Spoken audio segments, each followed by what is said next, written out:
నమ్ముతున్నాను, నీకు చెప్తాను, నచ్చితే నువ్వు కూడా అది ఫాలో అవ్వాలి. ఏంటండి అన్న, ఈ ప్రపంచంలో 3 వంతులు సముద్రం ఉంది, ఒక్కొంతే నేల ఉంది.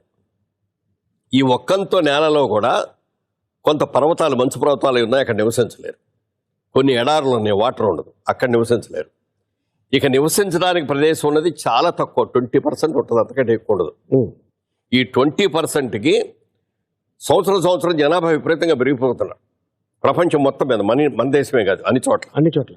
రాబోయే రోజుల్లో జనం విపరీతంగా పెరిగిపోయి సైట్స్ తగ్గిపోతాయి.